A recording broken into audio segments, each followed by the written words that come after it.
Querido irmão, querida irmã, segundo domingo da Páscoa, dia da Divina Misericórdia, uma data de essencial importância para nós. Ainda na grande alegria pela Páscoa do Senhor, o Senhor ressuscitou, Jesus está vivo, aleluia! E na sua ressurreição conquistou a vitória sobre o pecado, o mal e a morte, a nossa vitória. Hoje, nós celebramos um aspecto essencial da pessoa de Deus. A sua capacidade ilimitada e inesgotável de amar cada pessoa, mesmo diante das suas fragilidades, limitações e pecados. A misericórdia é justamente o amor que ama perdoando. É o amor que ama acolhendo. É o amor que ama abraçando. É um amor que supera todo pecado, todo mal, toda ruptura, toda dificuldade. Porque é um amor que tem uma potência mais forte do que todo o mal. Esse amor nasce de Deus, essa força nasce de Deus. Ele, que é a fonte do amor, e o amor mesmo, derrama o seu amor sobre nós, mesmo sabendo de quanto limitados e pecadores nós somos. A Divina Misericórdia é um fato da mais alta alegria, esperança e consolação, porque significa que a todos nós o abraço de Deus está disponível. As leituras bíblicas deste segundo domingo da Páscoa têm uma grande força e uma lição importante a nos dar. Nesse aspecto da misericórdia, o salmista dirá que a misericórdia do Senhor é eterna, mas também no que diz respeito ao relacionamento entre nós, entre as pessoas e o nosso relacionamento com Deus. A primeira leitura é tirada do capítulo 4 do livro dos Atos dos Apóstolos. Essa primeira parte dos Atos dos Apóstolos narra ainda o finzinho da trajetória terrena de Jesus, com a ascensão, com o Pentecostes, e narra, de modo especial, a vida das primeiras comunidades cristãs. O livro dos Atos dos Apóstolos é um livro que nós precisamos resgatar, precisamos mergulhar profundamente no seu conteúdo, porque ele, apesar de estar no passado, é o nosso modelo, é a nossa referência para o presente e para o futuro. Hoje, o livro dos Atos dos Apóstolos nos diz: a multidão dos fiéis era um só coração e uma só alma. Ninguém considerava como próprias as coisas que possuía, mas tudo era posto em comum. Começo com um esclarecimento essencial. A Bíblia nada tem de comunista. Ninguém confunda o conteúdo do cristianismo com o comunismo. São dois conteúdos absolutamente diferentes e, em vários aspectos, inconciliáveis. A partilha, o colocar em comum os bens da palavra de Deus, nada tem a ver com o projeto humano e ateísta como o comunismo. Aqui, dizer que ninguém considerava como próprias as coisas que possuía tem uma raiz muito mais profunda do que qualquer pensamento político, social ou econômico. Significa o reconhecimento de que a propriedade de tudo o que há recai sobre Deus mesmo. Tudo que existe provém de Deus. Assim, os meus bens, de fato, não são meus, mas eles brotam da providência de Deus, que na sua graça dispõe que eu tenha aquilo que tenho. Portanto, os meus bens estão sob minha administração, mas eles nascem de Deus, eles estão comigo por uma permissão de Deus, e eles devem ser utilizados para uma finalidade divina, especialmente o bem do próximo. Não há finalidade mais divina do que o amor ao próximo, do que fazer o bem ao próximo, do que garantir que o próximo esteja amparado na sua dignidade e nas suas necessidades. Repito, os Atos dos Apóstolos nos convidam a colocar os bens em comum, o que significa olhar para os nossos bens com um olhar sobrenatural. Não me pertencem na sua essência, porque se os tenho, é porque Deus assim o permitiu e desejou, e me põe na administração desses bens, para que eu dê aos bens a sua adequada destinação especialmente pelo bem de toda a comunidade. Essa leitura ainda dirá: eles davam testemunho do Senhor e os fiéis eram estimados por todos. A estima que os primeiros cristãos cativaram nas populações que com eles tiveram contato é a estima pela autenticidade da sua conduta e do seu testemunho. Eles praticavam o que pregavam e por essa razão a estima do povo se fez presente. Essa leitura ainda diz: veja como é bonito e como nós temos que voltar a esse estado da arte. Entre eles, ninguém passava necessidade, porque aqueles que tinham bens os colocavam aos pés dos apóstolos. Depois era distribuído conforme a necessidade de cada um. Imagine que maravilhosa seria uma sociedade sem miseráveis, sem necessitados, uma sociedade em que todo mundo come, todo mundo tem roupa para vestir, todo mundo tem um teto para se abrigar, para morar. Todo mundo pode adquirir os bens essenciais da sua sobrevivência, todo mundo pode se relacionar, porque não passa fome ou outras necessidades básicas. Seria tão bom viver num mundo assim. É possível, se houver partilha, se houver um olhar de generosidade, de caridade para com o outro. Caridade aqui compreendida no seu sentido mais profundo, não no da esmola, mas no do amor. Aquele amor puro, intenso, desinteressado com o qual Deus nos ama e também da forma como nos pede para amar a cada próximo, e a cada irmão, a cada pessoa. O salmista, no Salmo 117, repete continuamente: agradeçam ao Senhor, porque a sua misericórdia é eterna.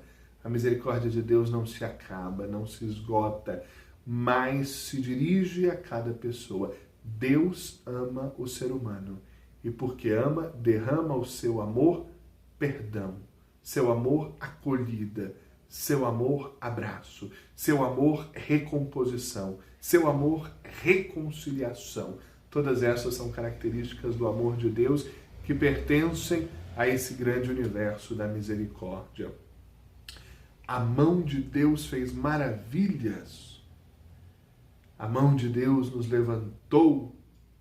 Não morrerei, mas ao contrário viverei para cantar as grandes obras do Senhor. Este é o dia que o Senhor fez para nós. Alegremo-nos e nele exultemos. A capacidade de Deus de nos perdoar dos nossos pecados, a capacidade de Deus de nos oferecer uma nova chance de reescrever a nossa história não tem fim. Papa Francisco tem nos lembrado tanto que Deus não se cansa nunca de perdoar, nunca, e que não há nada que não possa ser perdoado, nada. Em Deus tudo pode ser perdoado. E como conquistar o perdão de Deus? Realizando o exame de consciência, como nós estamos, como está a nossa vida, o que temos feito de mal, que pecados temos cometido. Diante do exame de consciência, percebendo o mal que temos praticado, o arrependimento. Precisamos nos arrepender, sentir vergonha, sentir dor pelo mal que temos praticado. O terceiro passo é o propósito.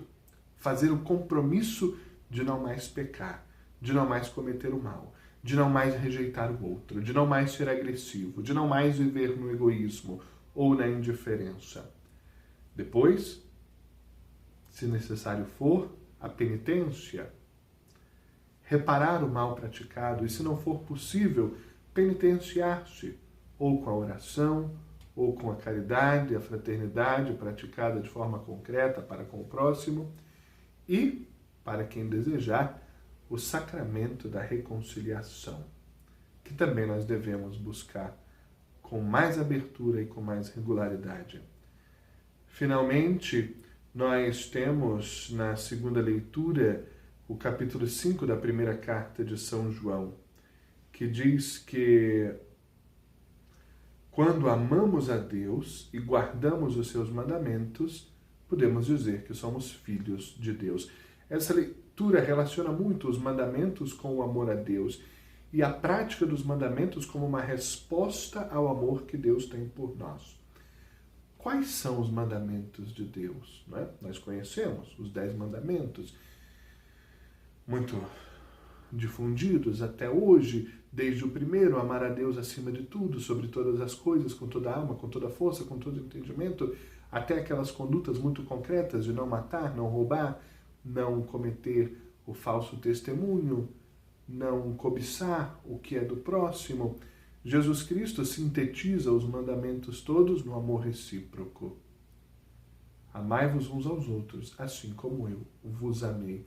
Portanto, quem é capaz de amar cada próximo numa profundidade tamanha que provoque que o próximo também o ame de volta, e assim se constrói o amor recíproco, que também provoca as condições para a presença de Jesus no nosso meio, esse dá testemunho do amor de Deus.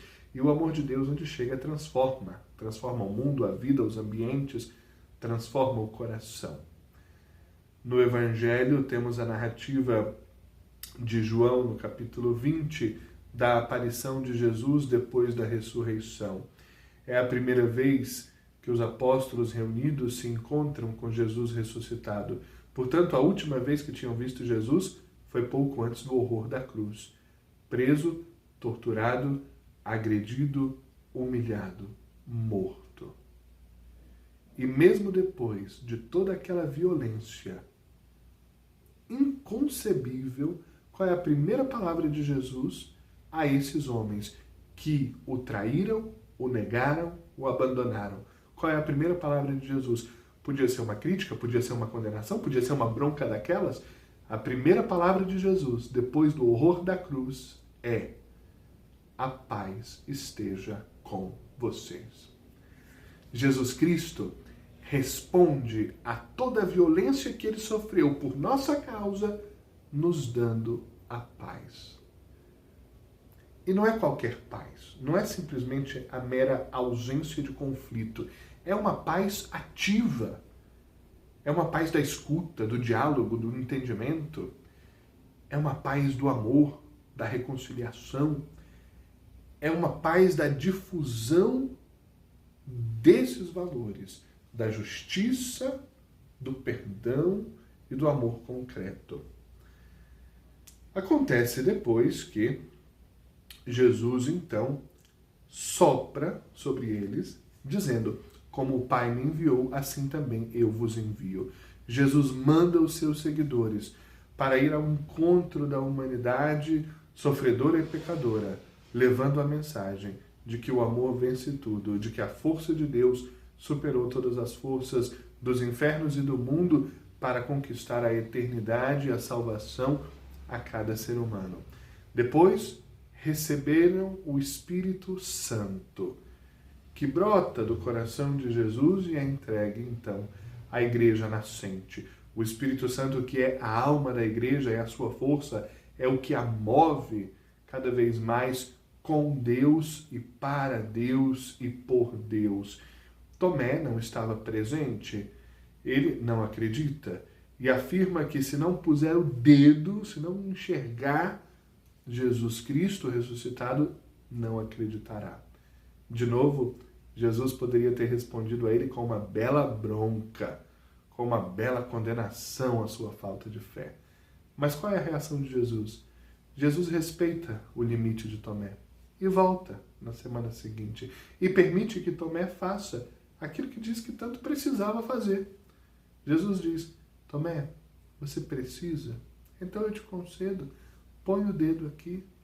Olha com seus olhos, utilizando aí um pleonasmo. Vê que sou eu. Toca. Vê a ferida. Tomé, então, acredita e faz uma das profissões de fé mais lindas da história. Meu Senhor e meu Deus. Tomé reconhece no Cristo o senhorio da história e a divindade da história. Jesus, tendo dado a ele o que era necessário, Jesus muito pedagogo nesse sentido, muito paciente, dirá: você acreditou porque viu? felizes os que acreditaram sem terem visto. Quem são esses? Nós, que nunca vimos o rosto de Jesus, mas passamos a vida o procurando e o encontrando no rosto de cada próximo. Somos nós que não escutamos a voz de Jesus, fisicamente falando, mas que lemos os evangelhos para escutar a voz de Jesus dentro do coração e praticar o que diz Jesus. Nós somos os que são chamados a acreditar sem terem visto, e somos felizes se conseguirmos crer no Senhor. A leitura termina dizendo que muitos outros sinais foram realizados, mas estes foram colocados no livro para dar a fé. E a partir da fé, a vida aos que creem no Senhor. E assim se conclui o Evangelho de João. O último detalhe que quero salientar é que Jesus entrou ali quando estavam fechadas as portas. Jesus atravessa as paredes daquele local.